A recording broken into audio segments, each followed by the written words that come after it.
Hello students, welcome to MD international school.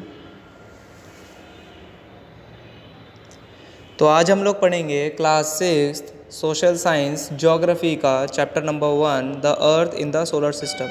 Book का नाम है द अर्थ आर हैबिटेट और चैप्टर का नाम है the earth in the solar system. तो फर्स्टली और ये जो चैप्टर है ये हमें अर्थ के बारे में बता रहा है, हमारे सोलर सिस्टम है, हमारी अर्थ के लिए रिलेटेड क्या हेवनली टर्मिनोलॉजीज़ हैं, क्या सब वर्ड्स यूज़ होते हैं, वो सब हम आज इसके बारे में पढ़ने वाले हैं। तो फर्स्ट पेज में अगर हम देखेंगे तो फर्स्ट पेज में हमें full moon, new moon, celestial bodies और स्टार्स, इनकी डेफिनेशंस आपको मिलेंगी। तो फुल मून नाइट क्या होती है, पूर्णिमा को बोलते हैं, कंप्लीट फुल मून, जब आपको पूरा चांद दिखता है। ठीक है। अच्छा, जब आपको चांद नहीं दिखता तो हमारे हिंदी वर्ड में उसे अमावस्या बोलते हैं, पर इंग्लिश में उसे बोलते हैं न्यू मून। ठीक है। सेलेस्टियल बॉडीज़ किसे बोलते हैं? The sun, the moon and all those objects shining in the night sky are called celestial bodies. तो जितनी सब बॉडीज़ हैं, सन हो गया, मून हो गया, प्लैनेट्स हो गए, वो सब सेलेस्टियल बॉडीज़ हैं। ठीक है। और कुछ सेलेस्टियल बॉडीज़ बहुत बड़ी होती है और गर्म होती हैं, तो इनको कहा जाता है स्टार्स। ठीक है, जिनकी अपनी खुद की लाइट होती है। तो सन भी एक क्या है? स्टार है, खुद की लाइट होती है, खुद की हीट होती है इनकी अपनी। उसके बाद सेकंड पेज में हमें जो है वर्ड मिलेंगे कॉन्स्टिलेशंस, पोल स्टार, प्लैनेट्स। ठीक है। तो कॉन्स्टिलेशंस क्या होता है? तो स्टार्स मिलकर के अपना एक समूह बनाते हैं, ग्रुप बनाते हैं। ठीक है, उसे बोला जाता है कॉन्स्टिलेशन। तो कुछ कॉन्स्टिलेशन के आपको नाम दिए हुए हैं, जैसे उर्सा मेजर, यानी कि इसका दूसरा नाम है बिग बेयर। ठीक है। उसके बाद ईजिली रिकॉग्नाइजेबल जो मतलब एक कॉन्स्टिलेशन है सप्तऋषि। ठीक है, इसको आप बड़े आराम से पहचान सकते हैं। ठीक है, ये आपका जो है दे रखा है कॉन्स्टिलेशन। तो ये वाला कॉन्स्टिलेशन अगर आप ऊपर स्काई में कभी नाइट में देखेंगे तो आपको दिखेगा, ये वाला जो कॉन्स्टिलेशन है ये है सप्तऋषि। ठीक है। और इसके ठीक स्ट्रेट में यहाँ पर एक स्टार होता है जिसे बोलते हैं ध्रुव तारा या नॉर्थ स्टार। ठीक है, इसी का नाम है पोल स्टार। ठीक है। उसके बाद प्लैनेट्स की डेफिनेशन दी हुई है। तो प्लैनेट्स हेवनली बॉडीज़ हैं।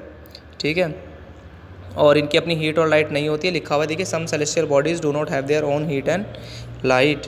उसके बाद आता है सोलर सिस्टम। उससे पहले एक इंटरेस्टिंग फैक्ट दिया हुआ है। ठीक है। और इसमें दे रखा है कि Jupiter, Saturn and Uranus have rings around them. These are belts of small debris. These rings में be seen from the earth with the help of powerful telescopes. तो जुपिटर, सैटर्न और यूरेनस के चारों तरफ रिंग होती है। जो planet है ना, वो प्लैनेट जो है जुपिटर, सैटर्न, उसके चारों तरफ रिंग होती है। ठीक है ना। और ये जो रिंग होती है ये जो है बेल्ट होती है स्मॉल डेब्रिस, मतलब स्मॉल जो है रॉक्स वगैरह होती है, उन सब की जो है एक रिंग टाइप पैटर्न होता है, वो बनता है इसमें। ठीक है। उसके बाद आपको नेक्स्ट पेज में डायग्राम दिया हुआ है सोलर सिस्टम का। ठीक है।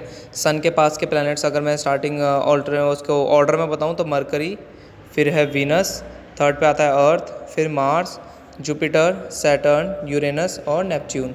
इसमें आपको एक चीज़ याद रखनी है कि जुपिटर और मार्स के बीच में एक बेल्ट है एस्ट्रॉयड्स की, जिसे बोलते हैं एस्टेरॉयड बेल्ट। ठीक है, नाम भी लिखा हुआ है। एस्टेरॉयड बेल्ट क्या है कि जो स्पेस में अंतरिक्ष में जो छोटे छोटे पत्थर या रॉक्स या फिर स्टोन्स टाइप के जो घूमते रहते हैं, उनकी एक पूरी एक जो है वो रिंग है जिसको एस्टेरॉयड बेल्ट बोला जाता है। ठीक है। उसके बाद हमारे पास कुछ दे रखा है सन के बारे में।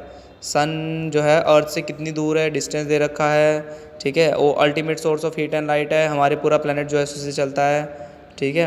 उसके बाद प्लैनेट्स दिए हुए हैं। प्लैनेट्स हैं मरकरी, वीनस, अर्थ, मार्स, जुपिटर, सैटर्न, यूरेनस और नेपच्यून।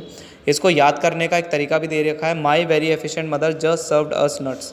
तो इनके जो फर्स्ट अल्फ़ाबेट हैं वो जो है वो आपको प्लैनेट्स के नाम याद दिलाएंगे।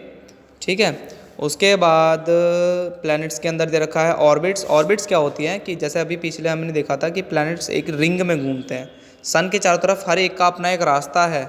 ठीक है, ये इमेजिनरी लाइन, ये इमेजिनरी लाइन जो है, इमेजिनरी क्यों बोलते हैं इसे, क्योंकि ये लाइन ना एग्जैक्ट मतलब एक्चुअल में है नहीं, पर प्लैनेट जो है वो इन्हीं लाइन के ऊपर घूमता है, ऐसा मतलब एक पैटर्न बनाता है इस लाइन के ऊपर ही। तो ये जो इसकी पाथ है, जिस पाथ पे ये घूमता है, जिस रास्ते पे ये चलता है, उसको बोलते हैं ऑर्बिट। ठीक है। उसके बाद आता है earth. The earth is the third nearest planet. ठीक है।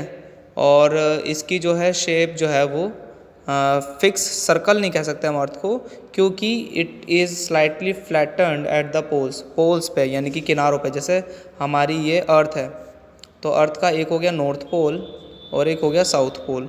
तो यहाँ नॉर्थ पोल और साउथ पोल के पास अर्थ थोड़ी फ्लैट है, ठीक है ना, गोल ना होने की बजाय। तो इसलिए इसका जो है एक नया वर्ड दिया है, जियोइड। जियोइड शेप होती है अर्थ की। उसके बाद अर्थ को ब्लू प्लैनेट भी कहा जाता है। उसके बाद अपना है मून, चंदा मामा। तो मून जो है उसके लिए अपनी जो है कितनी डिस्टेंस दूर है हमसे, ये भी दे रखा है। 3,84,400 किलोमीटर अवे है अर्थ से मून। उसके बाद है एस्टेरॉयड्स। एस्टेरॉयड्स क्या होते हैं, देखिए यहाँ दे रखा है एस्टेरॉयड्स क्या होता है, इसी की जो बेल्ट है वहाँ पर देखने को मिलती है। उसके बाद है मीटियोरॉइड्स। मीटियोरॉइड्स क्या होते हैं, small pieces of rocks which move around the sun. Sun के चारों तरफ छोटे छोटे पीसेज ऑफ रॉक्स जो घूम रहे हैं उन्हें बोलते हैं मीटियोरॉइड्स, ठीक है।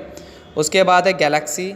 तो सन, प्लैनेट्स, स्टार्स, ठीक है ना, ये स्टार्स छोटे छोटे, ये सब मिल कर के किसी एक गैलेक्सी के अंदर होता है, ठीक है, इसको बोलते हैं गैलेक्सी।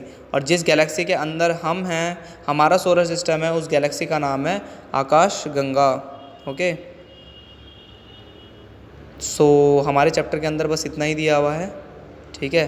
सैटेलाइट क्या होती हैं, ये सब जो है हमारे चैप्टर के अंदर है।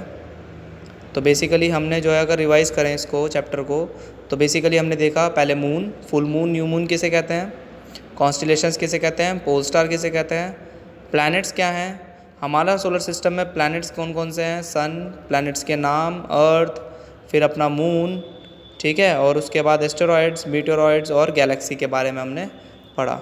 So this is the first chapter, the earth in the solar system. So thank you very much.